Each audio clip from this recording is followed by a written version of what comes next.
Oi, gente. Nós estamos agora, nessa oportunidade, aqui na sede da Esquadra 506, a primeira unidade que é a C390, localizada fora do Brasil.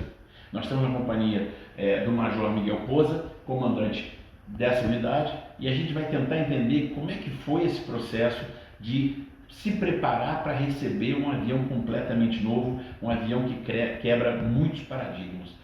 Major, obrigado por receber a gente aqui, é um prazer imenso estar aqui com vocês.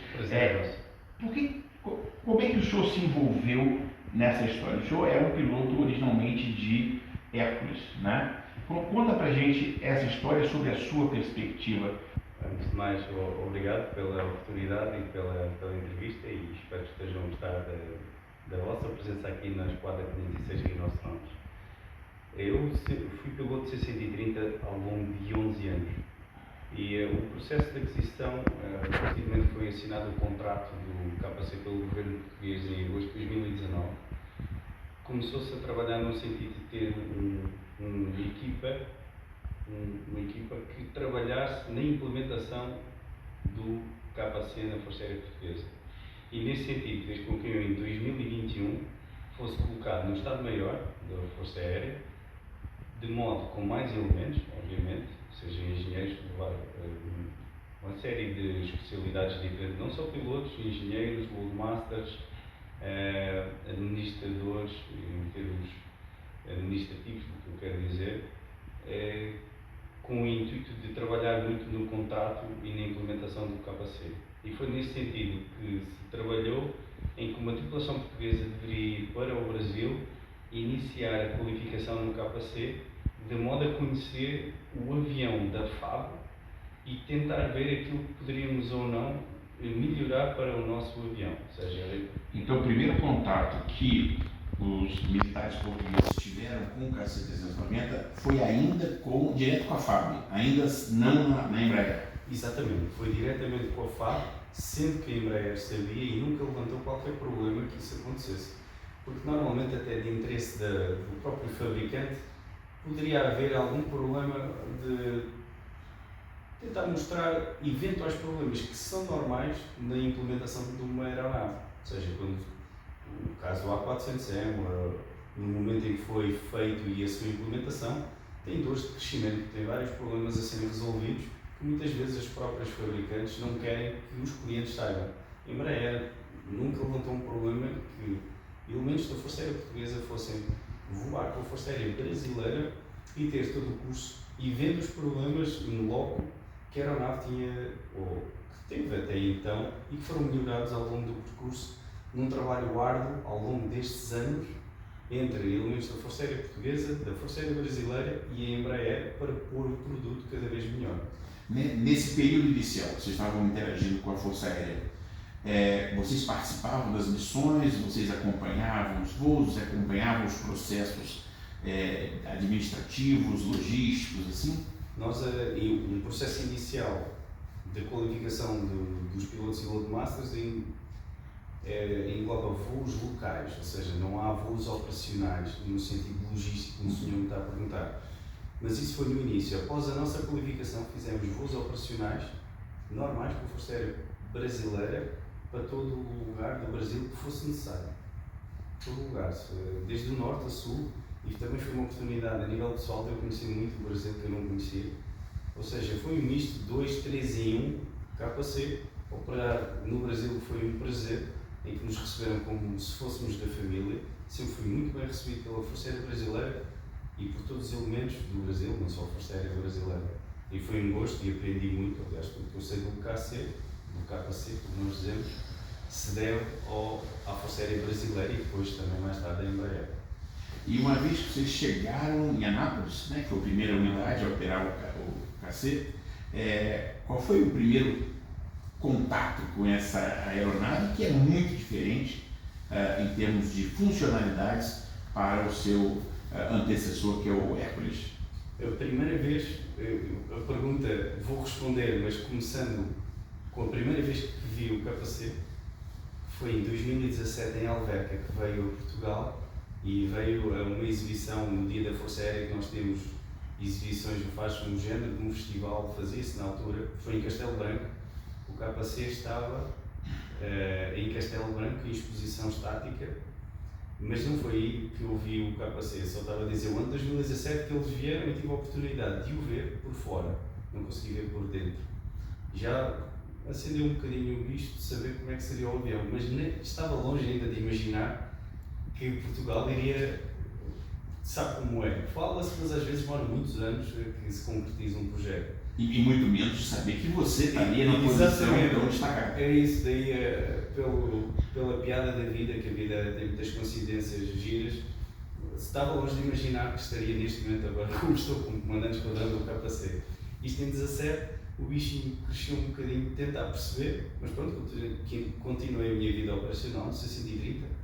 Primeiro impacto, como o senhor diz, Anápolis, lembro-me como se fosse ontem, de olhar para o avião, achar o avião muito maior, ou seja, a segunda vez que o vejo muito maior do que aquilo que eu estava à espera, e até de certa forma achando maior, mais robusto que o C-130, a fuselagem mais larga, e comprova-se porque o compartimento de carga é mais largo e mais alto, e em termos de tecnologia, fabuloso. O impacto inicial, lá está, muitas vezes diz que fisicamente é sempre importante a imagem que nós temos de qualquer objeto, seja um carro, seja um edifício, olhar para aquele cockpit tão limpo, tão bonito. Quando eu digo limpo é no sentido da tecnologia que nos oferece e a imagem que nos oferece.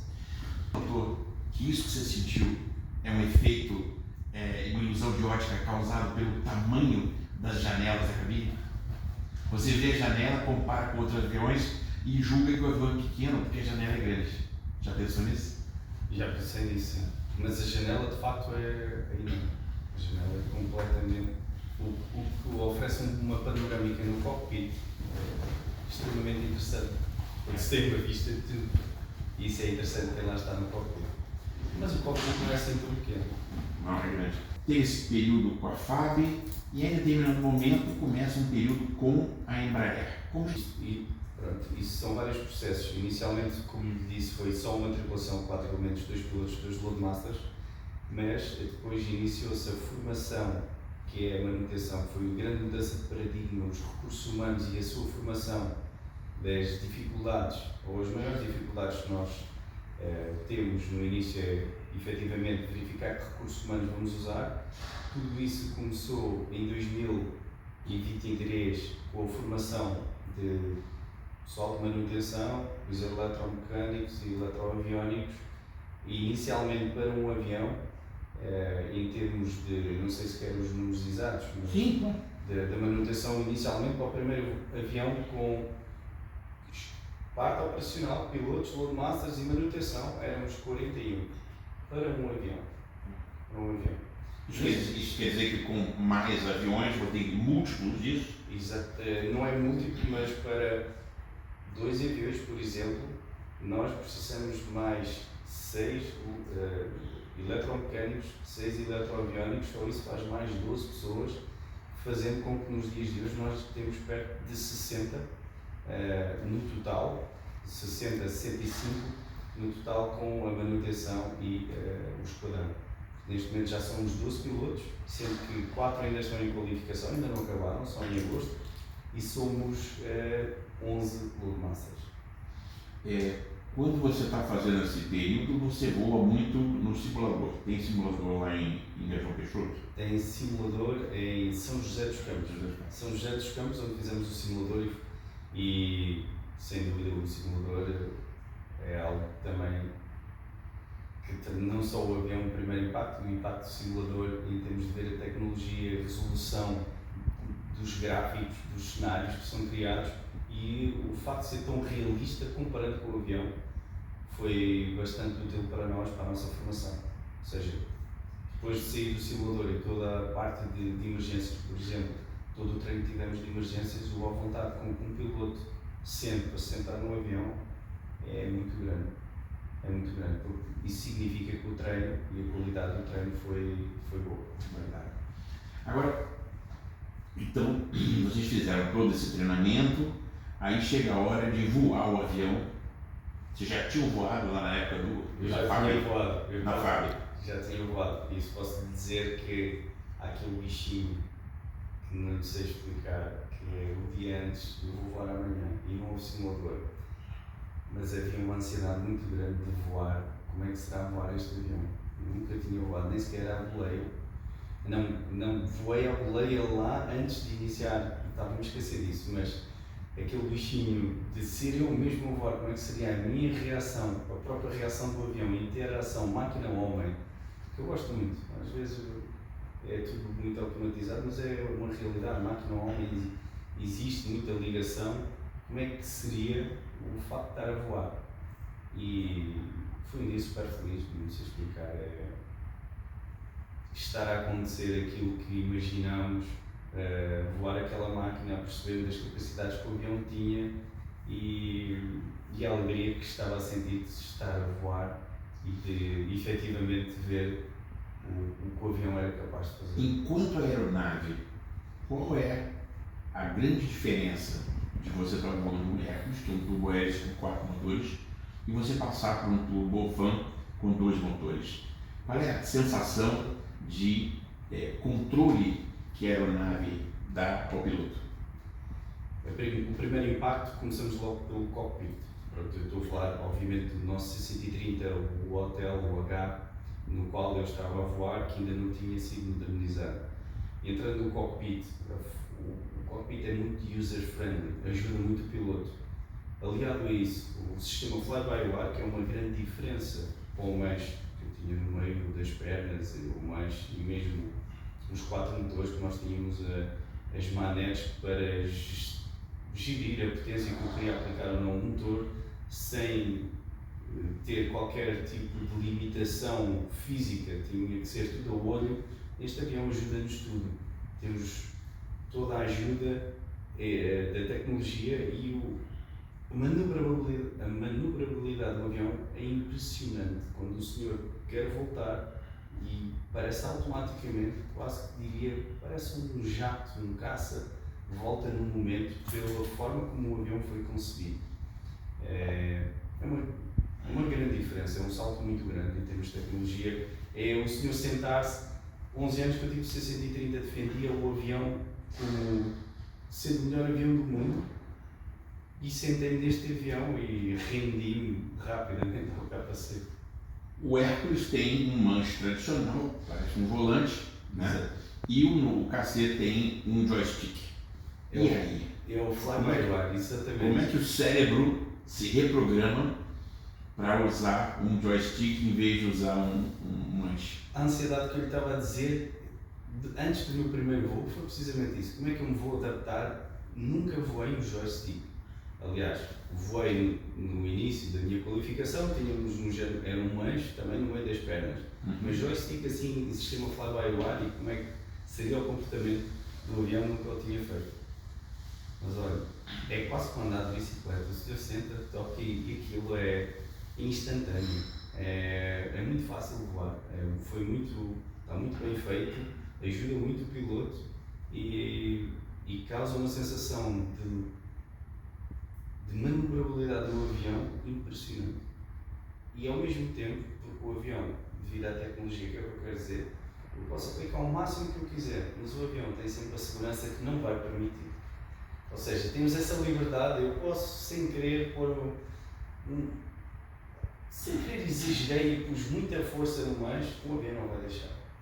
Isso depois já entramos num outro patamar, que é as leis de controle de voo. O fly-by-wire, ele impede um erro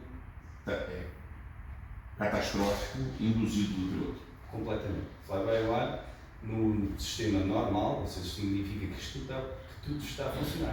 Não permite que o piloto faça um erro catastrófico para o avião. Aliás, até recupera, que é interessante falarmos aqui. Se eu estiver a descer, que é o normal, e distraí-me com a potência, distraí-me com a potência ou com uma descida, um vertical speed bastante elevado, a tendência da velocidade do avião é aumentar e exceder os limites normais.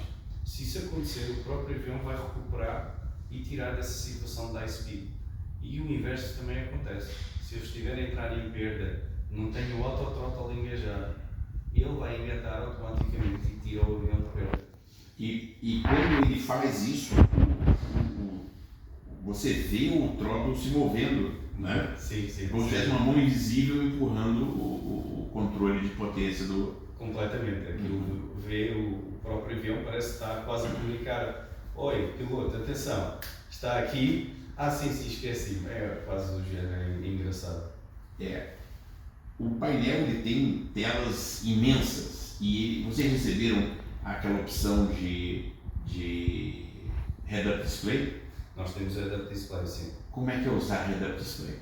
Head-up display no início, honestamente, foi difícil usá-lo. Não estava habituado. Isto é tudo uma questão de Tiago. Explica um pouquinho o que é o head-up display, para que quem não sabe em casa entenda o que é essa funcionalidade. O head-up display é nada mais nada menos do que o resumo de toda a informação que nós temos nos displays que nós temos cá em baixo. Aparece um resumo muito bem desenhado e definido das informações básicas de voo que nós necessitamos. Temos tudo no head-up display. É como se fosse uma tela de vidro, né, transparente. Você está vendo através do vidro e as informações são projetadas nesse vidro. Exatamente. Enquanto você está voando. Aí você não tem que abaixar a cabeça, você não tem que tirar os olhos da periferia e aí você fica o tempo todo olhando para fora. E isso tem grandes vantagens. O facto de estarmos a olhar sempre em frente com o head-up display permite-nos olhar para fora e ao mesmo tempo ver a informação. Ou seja, uma situação que nós usamos muito o head-up display, largada de carga. O próprio head-up display diz-nos onde está a área para lançamento e ajuda-nos a olhar para a área visualmente, não só no head-up display, como para fora e não ter que olhar para dentro e mexer a cabeça. É toda a informação necessária para determinados momentos de voo. Porque se você ficar olhando para fora e para dentro, para fora e para dentro, existe um risco de você se desorientar e criar uma situação complicada. Existe sim. Atrás dos dois pilotos existe um posto para um operador. O que é esse operador e o que ele contribui para a operação? Na Força Aérea Portuguesa, na Esquadra 506, na doutrina do nosso manual, nós chamamos o CONOPS, em que o ACM, que é o Additional Crew Member, dependendo do tipo de missões ou da tipologia, podemos colocar um piloto ou um Loadmaster. Passo a explicar. No caso do Loadmaster, é para missões de Air-to-Air Refuel, que vai ser responsável por, digamos, gerir tudo o que seja a parte de reabastecimento aéreo. Como o tanker, neste caso o importante é como o tanker, por causa dos pods que vamos largar para fora e todo o controle será pelo Loadmaster. Ou seja, os pilotos não estão preocupados com o funcionamento dos casulos, o desdobramento das mangueiras, nada disso. Estão preocupados, mas têm o elemento responsável que será no terceiro SIP, nós chamamos o terceiro SIP, o Loadmaster, o responsável. Estando os pilotos preocupados com a ajuda do Loadmaster em si nesta tipologia de missão. Para missões táticas, por exemplo, o que é que eu chamo de tático? É o treino que nós fazemos, treino militar, que engloba missões em terrenos hostis, ou seja, temos ameaça inimiga e temos que fazer uma projeção da força ou uma largada de carga ou largada de paraquedistas. Podemos colocar um piloto extra de modo a que nos auxilie, porque neste tipo de missões há muitas comunicações rádio, muita informação ao mesmo tempo, não só toda a informação que nós temos da rota, da ameaça, de todo, e não só as comunicações rádio, tudo aliado. Com 3 pilotos a gestão pode ser mais fácil e temos a ajuda de um terceiro piloto se alguma coisa escapar, os dois estão lá à frente. O que é que eu quero dizer com isto? Os dois têm que estar capazes de fazer tudo, mas se eu tiver um terceiro que nos ajude, melhor ainda, é neste sentido. Então, você tira peso, você tira trabalho, workload de cima dos pilotos que tem, cujo objetivo é manter a aeronave voando, manter ela segura, manter ela em operação. Exato. Além desse painel do operador, terceiro operador, você tem dentro do compartimento de carga, você tem um terminal para o Loadmaster. Isso é uma coisa que eu acho que é revolucionária. Não é comum você ver isso em outros aviões. Não, é revolucionário, sem dúvida, lá está. É uma grande mudança de paradigma. Os Loadmasters que nós temos vêm do 295 e do C130, que não existe nada de Loadmaster Station, como nós chamamos. E a Loadmaster Station é nada mais nada menos como um computador central que ajuda o Loadmaster em toda a informação que necessita do compartimento de carga. Quando eu digo informação, tem não só a ver com o CG, a localização da carga, os locks que estão bloqueados ou não, têm toda a informação que necessitam saber e também, se houver alguma situação de emergência, também têm a informação de qual o problema. No cockpit também, mas ali é uma forma rápida deles saberem a origem do problema. O avião diz para você se ele está com peso desequilibrado? Ele é capaz de dizer para você que está muito pesado a ré, muito pesado avante? O avião não diz isso. Não diz. Temos as ferramentas, que há pouco estava a mostrar aos senhores, que é no género de um iPad dos Loadmasters, em que tem aplicações para distribuir a carga da missão. Qualquer missão que nós fazemos é distribuir a carga de modo a dar-nos a informação de CG, que é para estar sempre dentro dos limites e não corrermos o risco, que não pode acontecer, obviamente, de descolarmos com o CG fora do envelope normal. Vocês compraram a capacidade de reabastecimento aéreo com o sistema Probe Drogue. Atualmente, o único avião na Força Aérea Portuguesa capaz de usar esse sistema é o próprio KC-390. Exatamente. Vocês já têm data para começar a desenvolver essa competência de reabastecimento aéreo? Vocês já receberam algum kit de reabastecimento aéreo? O kit de reabastecimento aéreo vamos receber em 2025 e no final de 2025 está prevista a qualificação, através da Embraer, dos primeiros pilotos de tripulação para o reabastecimento aéreo. E é nesse ano... Lá no Brasil? Lá no Brasil. É nesse ano, vamos fazer simuladores e já teremos o nosso simulador também. É esse o ano que nós estamos a apontar que vamos efetivamente começar a ter a capacidade de reabastecimento aéreo. Agora, o objetivo, eu estava a falar, é verdade, na Força Aérea Portuguesa, neste momento só conseguimos reabastecer o próprio KC, mas na Europa temos várias aeronaves que podem ser reabastecidas pelo KC. E a projeção ou a compra do KC para Portugal foi no sentido não só ajudar Portugal e as forças armadas portuguesas, como vender serviços para o resto da Europa. Perfeito. Agora, vamos falar um pouquinho de uma característica que a Embraer salienta muito, que quando você pega um Hércules de reabastecimento do KC-130, você é obrigado a fazer alterações profundas no avião básico. Isso causa com que, ao longo da vida útil da aeronave, é raro você ver casos de KC que deixaram de ser KC, que voltaram a ser aviões de carga. O KC-390, segundo a Embraer, é completamente diferente. Você coloca o sistema em poucos dias, né? E também remove em poucos dias. Você enxerga na operação portuguesa essa mudança de KC para C, de C para KC, ou como é que você enxerga essa característica do avião brasileiro? Basicamente, olhando para o KC, porque nós no nosso C130 não tem capacidade de reabastecimento aéreo, ou seja, não tem essa realidade que o senhor me está a dizer, não tenho mesmo, não tive, tenho noção em termos teóricos, mas nunca a vivi. O KC, a forma como a Embraer montou o sistema de reabastecimento aéreo, que são do género de tanques paletizados, que é só colocar em um palete, todas as ligações no avião estão preparadas para ligar e rapidamente faz a função de reabastecedor.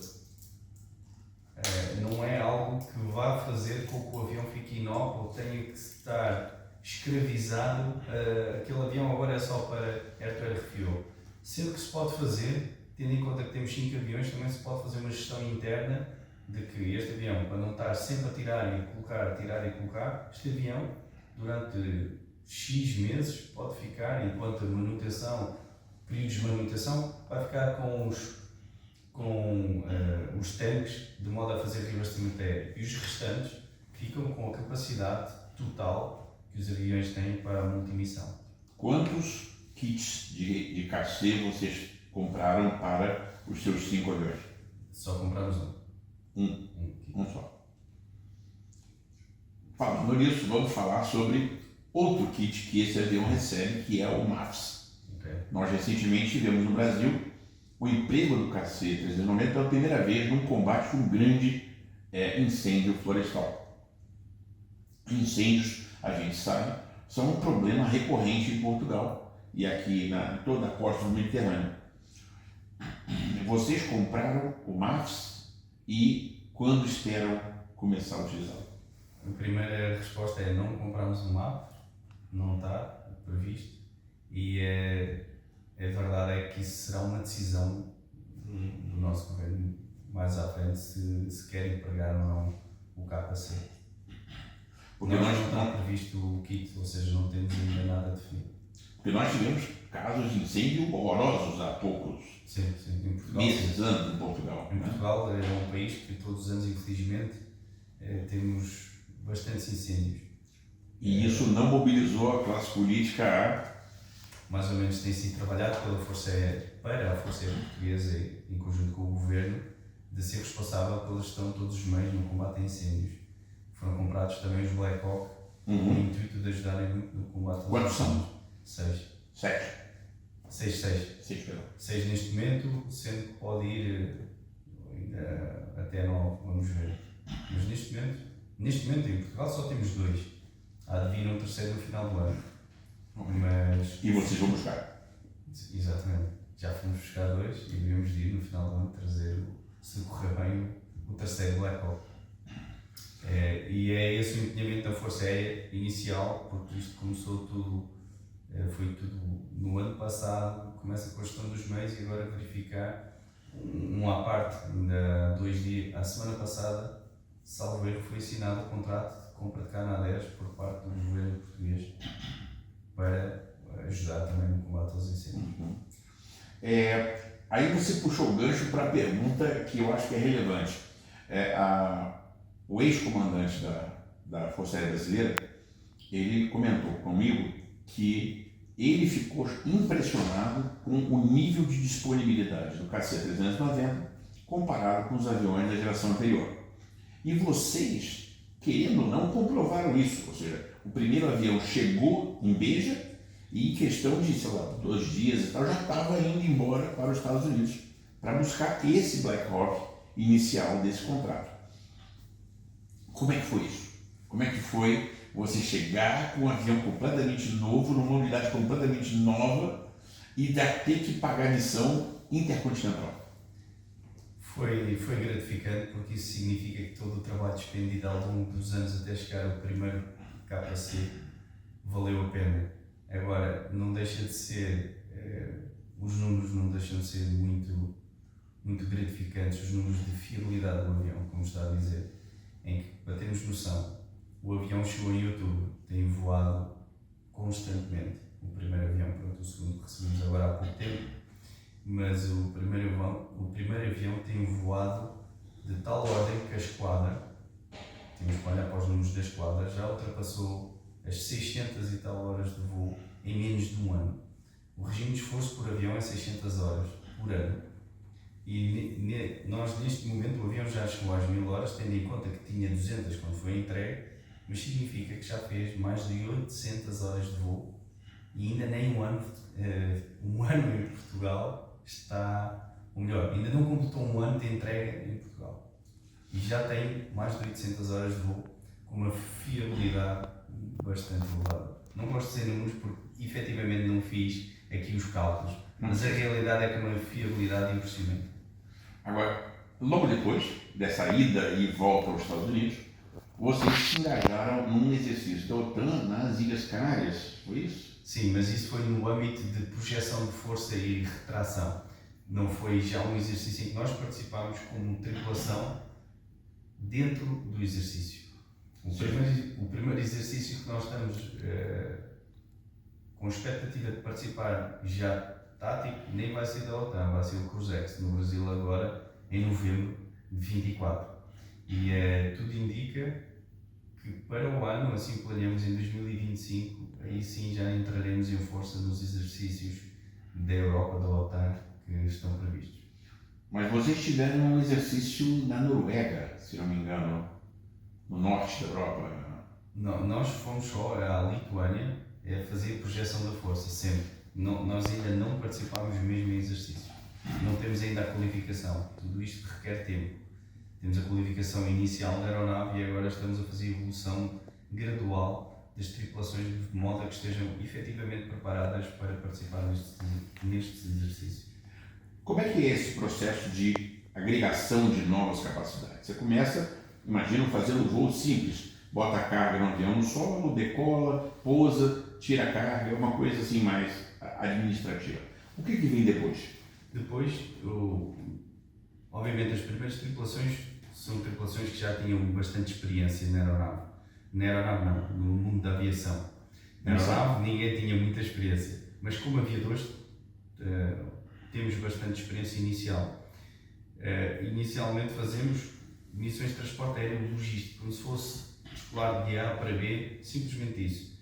E à medida que se vai adquirindo conforto na aeronave, algumas horas de voo, começa a sair para missões mais exigentes, que é a largada de carga, de paraquedistas, aterragens de assalto e aterragens em pistas mais curtas, costumamos chamar pistas não preparadas. Isso tudo tem a ver com a evolução e o grau de conforto criado nas tripulações.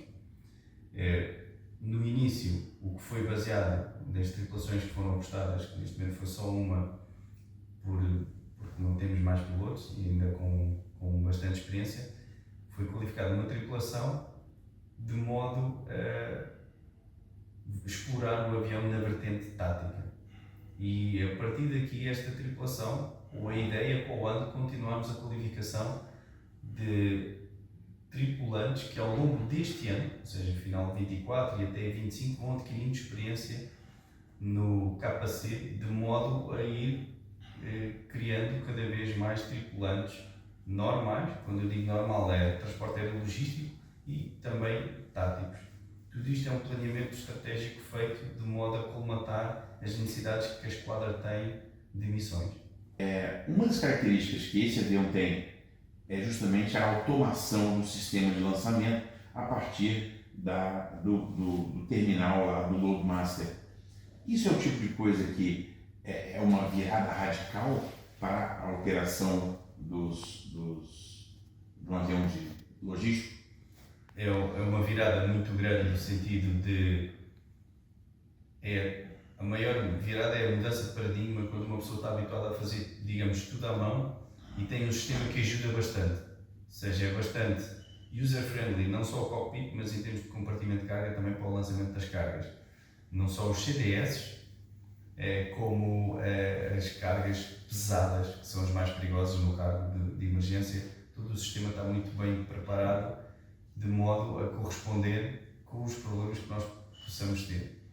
Mas digamos, a maior mudança que nós temos, até é no cockpit, em que o avião consegue fazer tudo automático, desde autothrottle, autopilot, tudo automático e fazer um lançamento, digamos, muito bom. Sem qualquer intervenção, só programação da parte do piloto. Faz tudo automático. Isso sim impressionou. Porque eu estava habituado a fazer tudo à mão.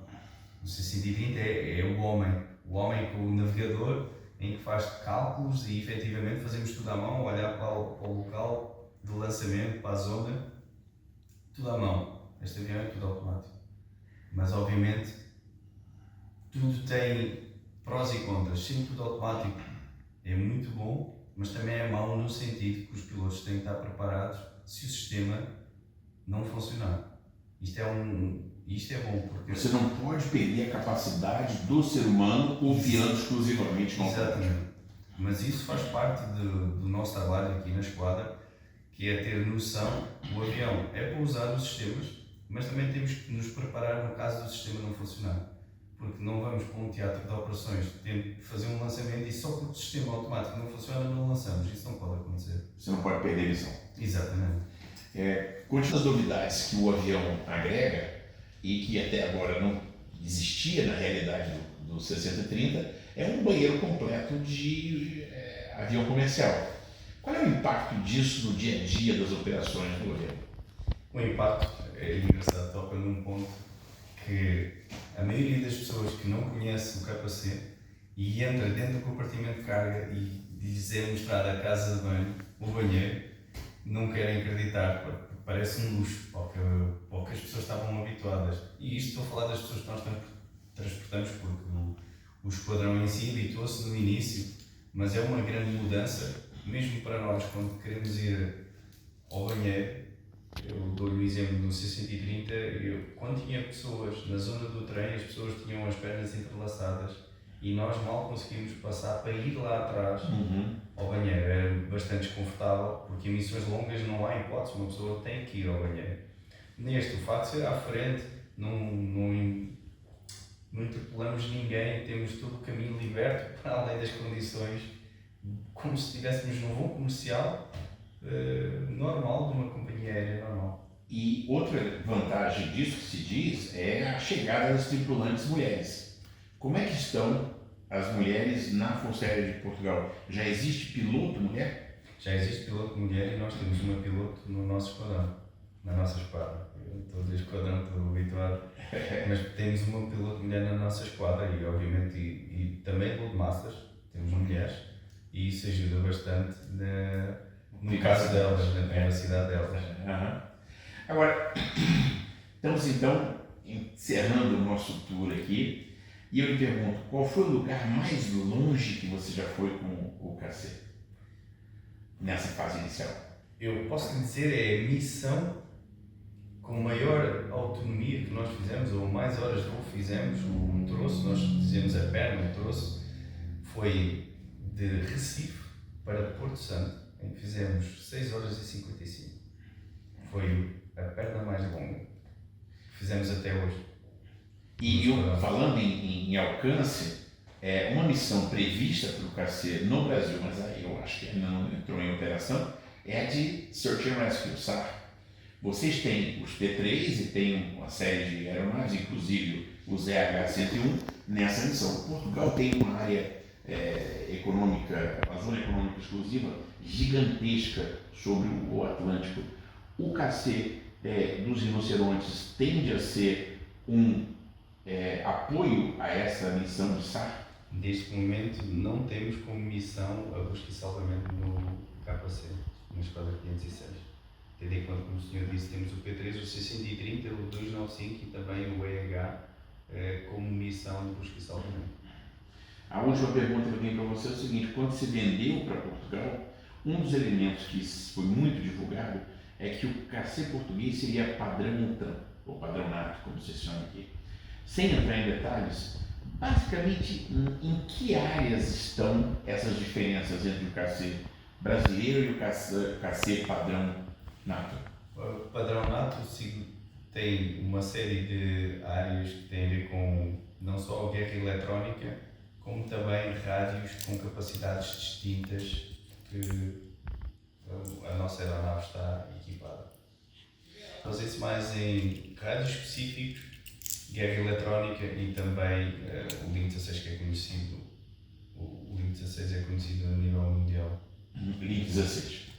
Então, para quem não sabe, o Link 16 é um sistema de data link padrão da OTAN, exclusivo, que permite a comunicação de dados e de voz e todos esses elementos em tempo real entre um grupo grande de aeronaves e unidades de terra. É exatamente isso, né? Exatamente.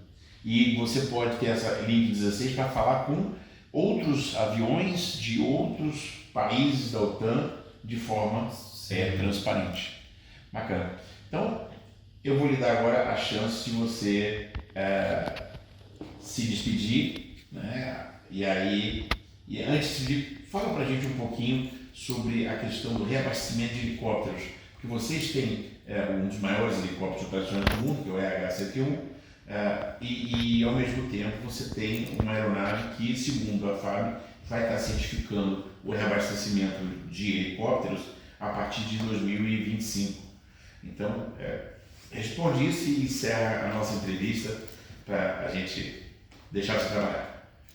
Ora bem, relativamente ao reabastecimento aéreo, isso terá de ser, primeiro que tudo, os nossos helicópteros teriam que ter a capacidade, a instalação de todo o equipamento necessário que é para fazer o reabastecimento aéreo. A aeronave, o KC, sem dúvida, vai estar certificado para fazer o reabastecimento não só da asa fixa como asa rotativa. Isso implica que consegue fazer o reabastecimento de caças a grande velocidade, até dependendo de uma referência dos 270 nós indicado, e consegue ir a 125 nós para o caso dos helicópteros. Tem este envelope bastante interessante para fazer o reabastecimento aéreo. Relativamente aos nossos helicópteros, neste momento ainda não está previsto fazer o reabastecimento dos mesmos. Quem sabe a partir de 25 como é que vai ser a alteração do planeamento relativamente ao reabastecimento para os nossos CH-101.